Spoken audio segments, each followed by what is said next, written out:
Welcome to Around Town featuring what's happening here in the greater Concord area. I'm your host, Dick Patten. We're coming live from taping from the Immaculate Heart of Mary Church here in the Parish Activity Center.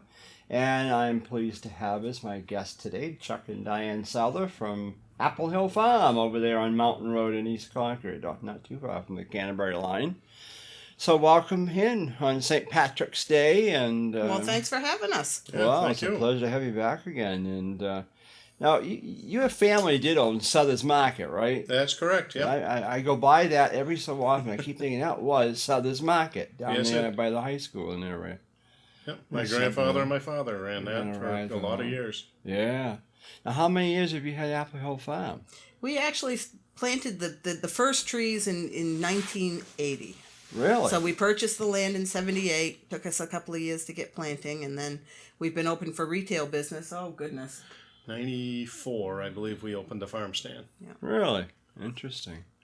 And you got quite a thing up there too, between apples, and you've gone into like the vegetables too, like for the summertime. We sure have. Yep. Chuck keeps busy planting things this time of year. We have the seed catalogs out and finding new and different things that we should be planting and starting with. But our first main crop are usually strawberries, which is sometime about mid-June. That's true too. Yeah, that's strawberry season. Yeah. We still focus mostly on the fruit. That's the majority of the crops that we raise. But because we do a couple of farmers markets, we like to add the vegetables into the mix too. I think the biggest question this year, because of the weird winter we've had, is what's going to happen. I mean, Mother Nature really has screwed everybody up, no doubt about it. Between no snow in December, January, and February, and March, here we are. Now they are forecasting a storm, but there's been nothing. I mean, who ever thought of 75 degrees on Christmas Eve? Maybe down Florida, but not up here in New Hampshire. Well, every farmer in the state's asking the same question. Gee, what is this going to mean? Yeah, what's it going to? How's it going to affect the trees? For us, I'll tell you in October when the crops are done. I was going to say, yeah. I mean, really. I mean, is it going to bring the strawberries up earlier? Is it going to bring the apples up, or is it going to hurt the apples? Is it? It makes you wonder what's going to happen with all this thing. Well, if we go through the crops, the strawberries, of course, we cover with a nice layer of straw mulch. Yeah. And that actually serves to insulate from the cold, but also from the heat. So they're down there, they're nice and happy. If this weather was to continue unusually warm, maybe we would pull the mulch off a week or so early, and strawberries might be a little early. Strawberries are fine. And as far as the vegetables go, well, we plant when we plant. Yeah. I have had a discussion with a couple growers, and they're all, have you planted any peas yet? We usually don't do that till mid-April. Yeah. And a couple of them are saying, well, why not? We'll try it. We'll see what happens. Now, we got a snowstorm predicted. That may, kick us all back into to usual gear. And, the tree fruit crops, we worry about it, but that's partly what we do is we worry. We're a little bit early. If you look, we can see subtle differences in the buds right now that we would normally start to see in mid-April, but it's not a crisis yet. And we're still looking forward to good crops. Well, I've had at home, I have some perennials that are already coming up. They've been coming up now for the last 2-3 weeks. I said, God, this is too early. Well, they'll sit and like the daffodils and the things like that. They'll come up and they'll sit there and they may stay that way for 3 weeks before they do anything else. So, I think they'll be okay unless we have a real hard freeze where, for like 10 days or something, and then we'll be concerned. But right now it's kind of par for the course. You'd think a couple of winters ago we had a winter almost like this. So last winter we had snow again. And I forgot that. My big saying this year is if all that rain had been snow, we'd still be shoveling. Oh, yeah. No doubt about it. Yeah, last year we were looking at pictures. On March 14th, we were still pruning on snowshoes last year. Probably had almost 2 feet of snow on the ground. So it can change. It just is so weird because, being from New England or New Hampshire all your life and have this mess. I mean, it's nice we didn't have, the oil maybe wasn't so much this year, or snow plowing didn't have as much thing in a way, and they suffered. Snowmobiles suffered. Yep. Ski areas suffered. It was just crazy. But Yeah, I wondered about the gardens and how that's going to. I tell people all the time, snow is good for New Hampshire's economy. Yeah. Well, I know not everybody enjoys snow, but, no, but it's good for the economy. Well, sure it is because those up north with the snowmobiles, they lost out heavily. Yeah. And the ice fishermen this year, I mean, I don't think Winnipesaukee ever really froze over. Yeah, they're lucky they didn't have a lot more go swimming this winter. I know. And, so it makes you wonder what you're looking at. But now, what do you got? Tree? You got buds on a tree here? Well, when we spoke to you on the phone, you would ask what we're doing right now. Yeah. And of course, we're pruning right now. Is the big chore that we're doing right now? Is every tree, every bush gets pruned every year. See, first I thought it was not pussy willows. What was it? Forsythias or no? What the winter? Yeah, it's pussy willows. Pussy willow. It didn't sound right, but it is pussy willow. I just went out, on a way in out of the orchard today and cut a couple branches. That's actually off a cherry tree, and you can see the buds are swelling. I know. And that's that's early, but we're not too worried about it yet. Now, cherry tree. You mean you grow cherries out there? Then? Yeah. Really interesting. Those like the red ones, or the? We have the red ones. We actually have one variety that's yellow. Tastes just like a cherry, but it's yellow. Interesting. And they come out about July for us is when we have them. So. And then I grabbed a couple of apple limbs just to see the difference between varieties. And this is a variety called Brayburn, and you can see it's at a point where we refer to that as silver tip bud stage. Mm-hmm. And the bud scales have actually separated, and there's a little bit of swelling going on there. This is a variety called Honeycrisp, and you can see the buds haven't moved at all. Yeah, I know, yeah. They look like they did all winter. So, it's there. We worry about it because it's what we do. But we're not throwing in the towel yet. We got an old saying in the apple industry. What's that? You got two crops every year. The one you lose every spring and the one you pick every fall. Oh, there you go. Yeah. So, but I will say with social media nowadays, fellow farmers that we know in other states have been posting pictures, and some states are a lot further along than we are, and they're beginning to actually show a lot of green tissue that's coming out, and they're pretty concerned too, because they know they can still get some winter weather. I know it's a crazy year. Yeah, because the forsythias, they'll be coming out. Well, I've got them at home, and I got them up at the cemetery from my folks' grave, and they're already starting to be, looks like they're greening up there or whatever, and that's early. Yep. But and it all depends. If we get some cloudy weather like we usually do in April, and it stays kind of cool and wet, they may just sit there just like they are today, and they won't go any further. And then that's where we're kind of at with the apple trees. It's been a good winter for pruning because we haven't had to use snowshoes. Been able to get around. Those snowshoes we were on all last winter have been hanging in the barn. We never took them out. Sure. So. And blueberries we don't usually start to prune just about this time of year, and we're halfway through them now because it's been so nice. We figured, what the heck, we might as well start in on them. And so you got blueberries and strawberries. You got blackberries too, and a raspberry. We don't. We have a few blackberries, not too many. Do have a lot of raspberries though. Yeah. And in fact, we're going to be planting some new raspberries this year and putting a new trellis up on the raspberries that we have. Oh, for goodness sakes. So we're going to plant. Chuck's going to plant some more strawberries this year. We've got some new varieties to put in and a bunch more apple trees. Now different kind of brands of apples. I mean, I'm trying to think of what's going in this year.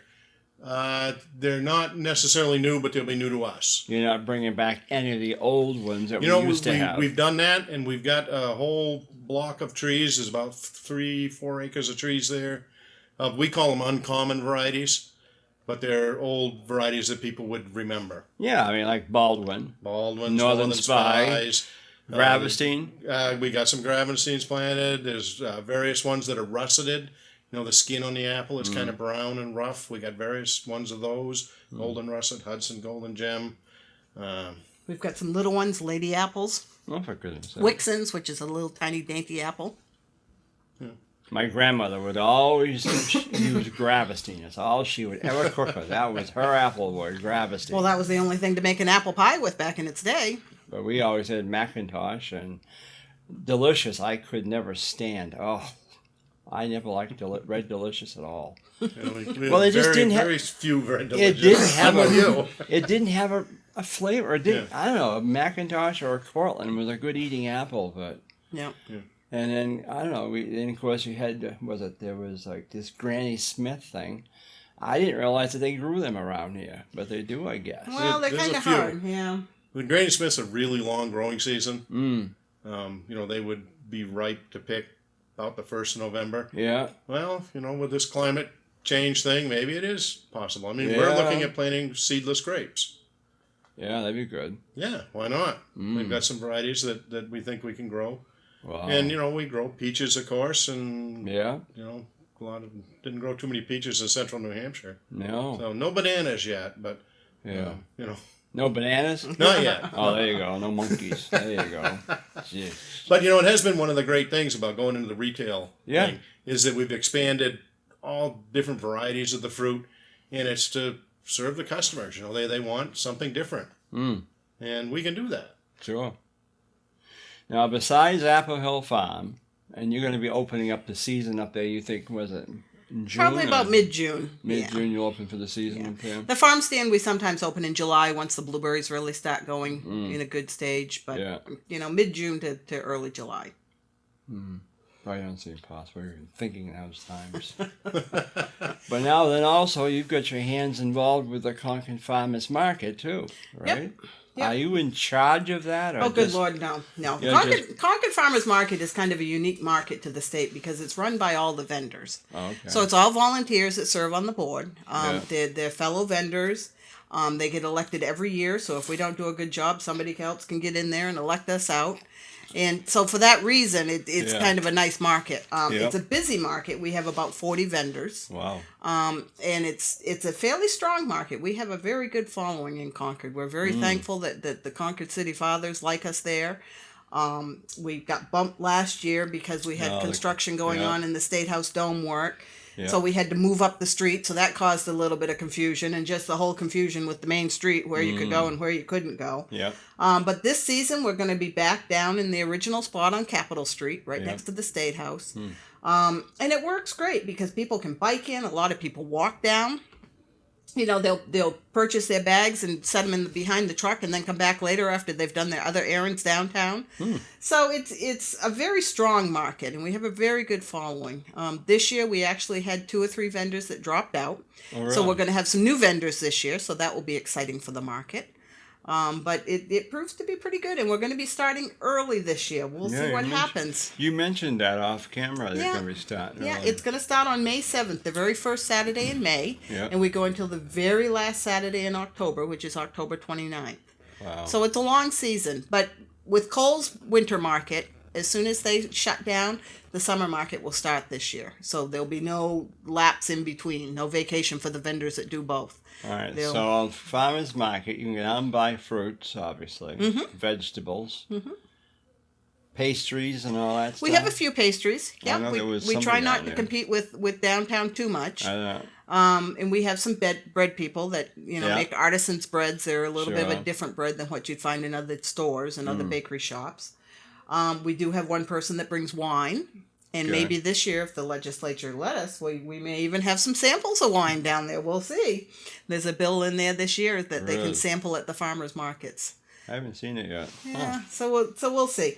But we have 2 people that roast coffee and bring bags of roasted coffee, and they have quite a following. The fish truck comes and joins us. So Sanders Seafood is there with all the seafood. And then we have different meat vendors. We have anything from venison to pork to chicken to turkey. Beef. Yeah. Don't forget the beef. Yes. That includes buffalo or bison. We haven't got anybody bringing buffalo I don't bison. think we do. No. Yeah. What is the difference? I'm going to ask you. This is probably a crazy question, but what is the difference between a bison and a buffalo? Well, if you think of a buffalo nickel, that's what a buffalo is. Think of the hump on the back on the buffalo nickel, and a bison is shaped a little bit different. So they're 2 different animals. It's sort of like a mule and a donkey. They're similar but different. I remember watching Dances with Wolves, and I thought those were buffaloes on there, but then you see about bison, and it's like, what is the difference? I thought they were the same thing, but... Yep. No, yeah, different. But, we're starting the market early this year, and there was a great amount of debate on that. But, of course, we have a lot of vendors, as Diane just said, that have meat year-round, of course. We have several cheese vendors that will have cheese. and the bakery people will be there. And early in May, we have a couple vegetable people that have greenhouses. And now that they know the market is opening that early, they're going to try to work it in an early planting, and they may have some greens. Oh, they'll definitely have greens. Things like that. So it won't be as full as it is in the height of the harvest season, those first few weeks in May. Yeah. But it'll be there. I think it'll be good. Now, hopefully the weather cooperates. May can be cool and wet. Man, I know it. But it was a good idea. The cold winter market is doing great. If you go over there on a Saturday, there's people piling in there. So I've never thought much about Kohl's, but they got basically the same thing. Then they bring in all. It's a little bit smaller. I think they have about 20 vendors. They put a couple parked outside. Yeah. But they have them all inside one greenhouse, and it's pretty cozy. I mean, it's a tight little area. Yeah. But yeah, they try to keep it going. All the way through the winter. In fact, I think they do from 10 until 2.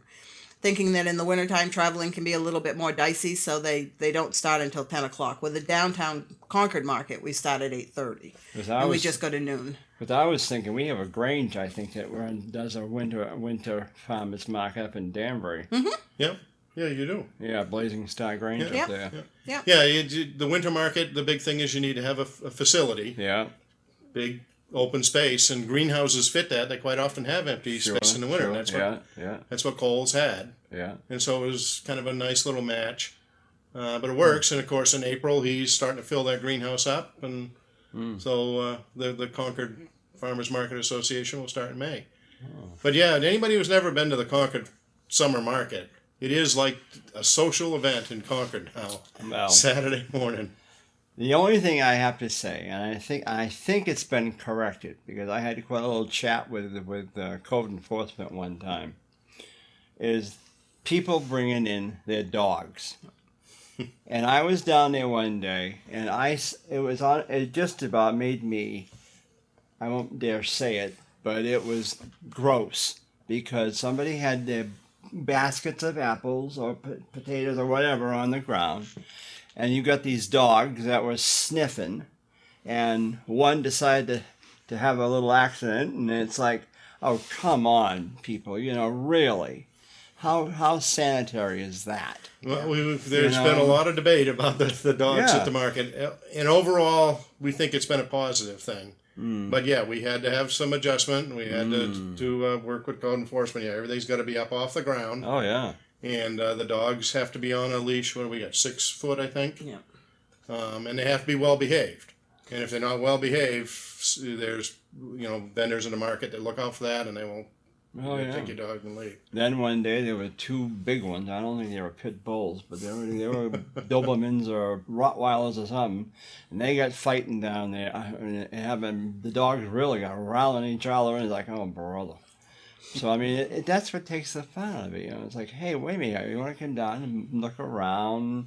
It's a lot to see down there, but then I mean, I love animals, don't get me wrong, but it's like, they're part of the family. That's all part of it. A lot of them, it's their kids. And a lot of the discussion is trying to make it a family deal. And wasn't there somebody down there selling homemade dog biscuits? We have 2, or something? actually, 2 vendors selling dog treats. Don't think that the vendors that run the market. We've had discussions pro and con almost every year, and we've decided to keep it. But yeah, like anything, you can have a few bad actors that make it uncomfortable. I'm sorry you had that experience. Oh, well, because we were trying to get ideas about having one up at the stove barn there. The Grange is going to try to do another during the weekdays, and trying to get some ideas of what to do, what not to do, and. Yeah. So that's one thing we want to do, but it is nice to be able to shop local and have the produce or whatever, because not saying that it's not fresh in the stores or nothing, but it's nice to have it from the gardens. And, and it is fresh when it comes to the farmer's market. Yeah. It literally either gets picked that morning or the day before. I love cucumbers fresh right out of the garden. Exactly. Boy, Yeah. And a lot of the growers and we're included. We're trying new different things. There's different varieties of cucumbers. We had some ones that look like pickling cucumbers, but they were actually white, and they're called a salt and pepper one. and they're a little less acidic, so the skin isn't quite as tough, so they don't tend to talk back as much as the green ones, when you eat them sometimes. Yeah. They tend to resurface at times. Really? So we had those, and those were a big hit, I have to say. Yeah, I like they were very good. Because I do like the pickling cucumbers more so than the other ones. But yeah, good cucumber sandwich with mayonnaise or butter or something, and boy, I tell you, that's a summertime treat right there. It is. And some people say, "Huh? That?" I said, "Yeah, boy, it's nothing like having that." And cucumber sandwich, yeah, cucumber sandwich out of the garden, boy. Yeah. Or a lettuce sandwich, fresh lettuce. But but yet, the gardens have taken. It's sad because it really requires a lot of work. I can remember my father and my uncle used to have gardens, and boy, it's changed. You've got to have a lot of stuff and different things now, and really tend to it, the fertilizer and all that stuff. I mean, and we face the weather change with the gardens as well. Yeah. When you have a hot summer, we tend to get a little bit more sunburn than we might not have because it's a little hotter. Yeah. New insects and diseases that we didn't see before. A couple of the storms blew in some unique insects that we never had before, and with the warmer climates, they're not dying during the winter time, and so we've had a little challenge there. Yeah, it's just amazing because it is. Well, the farmers really, they put a lot of work into it. Yeah, it's never been easy though. No. And we knew that when we went into this right out of high school. We knew this was what we wanted to do. But yeah, we had no grand illusion that this is going to be an easy way to make a living. No. Now, do you have back on your Apple Hill? Do you have animals up there like cows and things? Or no, you don't have like a petting zoo up there. No, we've steered away from that. Really? Yeah. There's some issues with animals. They get out. Oh, yeah. They have odors at times. Yeah. I noticed Beach Hill last year have gone back with cows again. And I was so happy to see them out there. It was quite about 20, I think I counted 20, 25 of them out there. Really? Yes. Good. Yeah, so it was nice to see. But that's just a decision that we've made. Yeah. In part because we're busy. Oh, yeah. Busy enough. I know we think about periodically chickens for eggs. Yeah. Because it's fresh eggs. They sell out at the farmer's market. People really want fresh eggs, yeah. We used to raise chickens at home years ago when I was a kid, and we'd have to go in the hen house and try to get the egg and get pecked and everything else and things. We haven't done it yet, but we've talked about it. Oh. I don't think we're going to do it. For a while, people were, when here in Concord, I noticed a lot of people were starting to raise chickens. I don't know if I think it's died off a little bit. I haven't seen so many. There was a big thrust in the beginning, but then they found as the chickens get old, what do you do with them? So I know Agway stores and places like that I'd be in, and they'd go, I've got 6 chickens I'd like to find a home for now. Do you know somebody that might take them? And really? they were lining up some folks to swap around. So really, it's great to have the fresh eggs. So oh yeah, it is, and then, well, it's really, it's certainly an 8-hour, 10-hour day for you folks out there because it's a lot of work. Well, that's what we chose to do, though. But it's worth it if you really enjoy it. Yep. And Concord's pretty lucky in the farm department if you think about it. We've got several dairy farms in town, several vegetable places. We got at least 2 apple orchards. Yeah, I thought maybe we'd lost a lot of farms, but you think we've got them back then? Some of different types. I think we've got some back, and we've certainly got kind of this stable thing going on. Yeah. Like I said, the Bartlett Farm is bottling their own milk. Oh yes, that's we have that, and of course Morrill Farm has been up in Pennacook. Yeah, and farms a lot of land in Concord, and has been doing that for 3 generations at least now. Yep, they've got another generation coming on. Yeah, they got another deal coming. So the Morrill Farm they're continuing even when David passed away. Oh yes. The grandsons are Dave's grandsons are in the business now with Rob and Sherry. Oh, that's good. It is good news. And Bartlett's, their sons are there on the farm.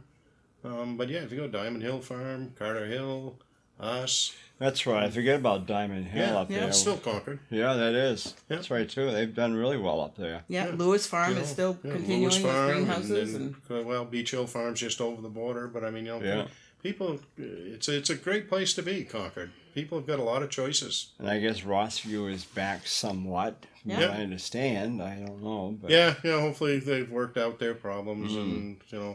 Yeah. Oh, I can remember when. I wonder whatever happened to Boulder Farm out there in Hopkins. Remember how They retired. They used to have big strawberries out there, Yeah. and now nothing. It seems odd. Yeah. That Nope, they got to the age that they wanted to retire. Yeah. And they retired, and they had somebody working their soil for a little while. I'm not sure if they do now or not. They had a couple of organic farmers that were utilizing some of the land that they had grown on before. And I'm not sure what's going on right now. Yeah, but, actually, I've been by that way for a while. Yeah. Yeah. I mean, one of the young Potter grandsons is out on Oak Hill, and of course Dean Wilbur's got his maple thing out on Oak Hill Road. Have you had any problems with the moose this winter, or the deer, or bear out there at your place? Moose we haven't. Deer, sometimes we have to chase them around a little bit and convince them that they want to go somewhere else other than eating our apple trees. Yeah. Turkeys? Turkeys, they move we around. have a bunch, but they kind of move around.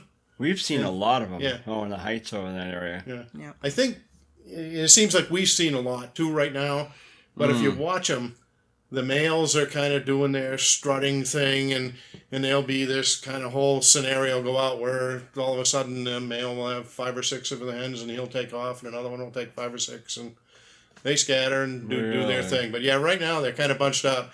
But yeah, we saw them the other day, and the males were all spreading their feathers out and trying to look really impressive for the females. It's kind of fun to watch. Now, curiosity, do you have any problem on the farm with bobcats out there?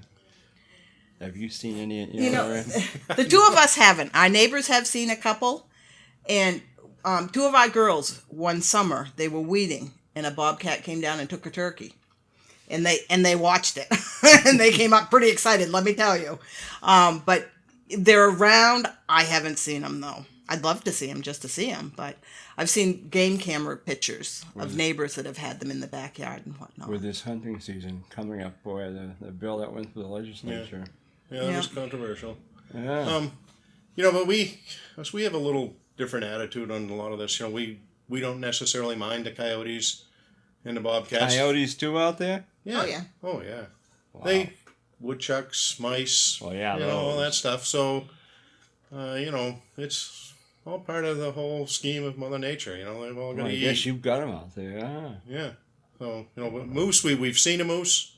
Really? But I can't say they've caused any trouble. And we've got Merrimack Valley High School's got a bee club. Really? And so the kids keep bees out there, and quite a few years. Yeah, it's and only once did a bear actually get their beehives. Really? Yep, and that bear, and they have electric fence around it. Yeah. And you could see when that bear dug under the electric fence to get in to get that beehive. He really wanted it. They worked hard at it. He or she. Yeah, we don't know. That's the only time. We've never seen a bear, but it was pretty impressive what a bear can do to a beehive. Oh, I'm sure. You couldn't do a better job of taking that apart with a hammer and saw. It was nothing but kindling wood. Well, we're coming to a close of Around Town. We've been talking with Chuck and Diane Souther there from Apple Hill Farm over in East Concord, and also Concord Farmers Market. So spring is almost here, and as you heard them talking, they're getting ready for the Farmers Market down on Main Street there, Capitol Street, on the 1st of May, right? 1st of May, May 7th, the very first Saturday. May 7th. And then, of course, their farm will open up their stand in June or mid-June, maybe early July. Yep, probably closer to early July for the farm stand, but strawberries in mid-June. There you go. I love strawberries. That's good. So with that in mind, we want to thank them for coming on. Thank you to my director, Ian Marks. And with that in mind, have a happy St. Patrick's Day. And I'm your host, Dick Patten. Take care.